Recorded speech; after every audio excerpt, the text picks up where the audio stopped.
જય દાદા, જય રાજા વીર વિક્રમના સિંહાસનના પાછા ખર્યા વીર. તો આપણે આજે ઉજ્જૈન નગરીની અંદર રાવા દાદાની ઉત્પત્તિ કેવી રીતે થઈ એના વિશે આપણે વાત કરશું. તો એમ કહેવાય છે કે રાજા વીર વિક્રમ ખૂબ પરોપકારી અને મહાપ્રતાપી રાજા હતો. એની નામના ઠેક ઠેકાણે દેશ વિદેશમાં પ્રસરી. આ સાંભળીને કામરૂ દેશથી માણસો આવ્યા અને કામરૂ દેશમાં એ વખતની અંદર મેલી વિદ્યાનું ખૂબ એટલે ખૂબ જોર હતું. ત્યાંની મહિલાઓ, સ્ત્રીઓ મેલી વિદ્યાની જોરે પુરુષોને ખૂબ હેરાન પરેશાન કરતી. તો એક ત્યાંથી માણસો આવી અને વિક્રમ રાજાને વાત કરી કે પ્રભુ, અમારી ઉપર દયા કરો, અમારી આવી બુરી દિશા છે, આમાંથી અમને ઉગારો તમે.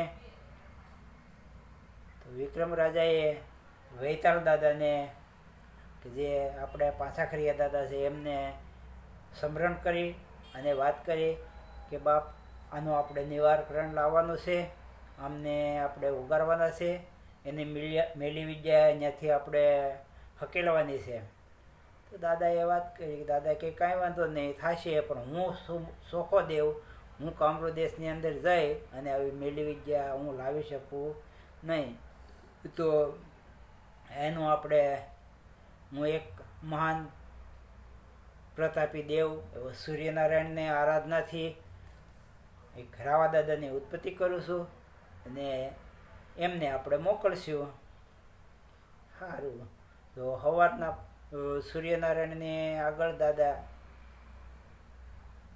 ઉજ્જૈન નગરીની અંદર ગંધપરા મહાણની વચ્ચે જઈ અને દાદા પાછા ખર્યા દાદા સૂર્યનારાયણની સામે અંજલિ ભરી પાણીની અને ઊભા રહ્યા અને સૂર્યનારાયણને પાણીની અંજલિથી આરાધના કરી અને સૂર્યદાદાને પ્રાર્થના કરી. એટલે સૂર્યદાદાના મુખમાંથી એક મહાન પ્રતાપી પુરુષ ઉત્પન્ન થયો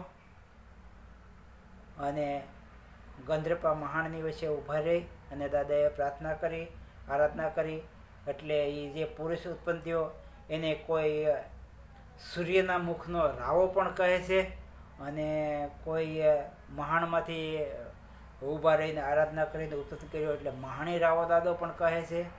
તો આવી રીતે દાદાએ રાવા દાદાની ઉત્પત્તિ કરી અને રાવા દાદાને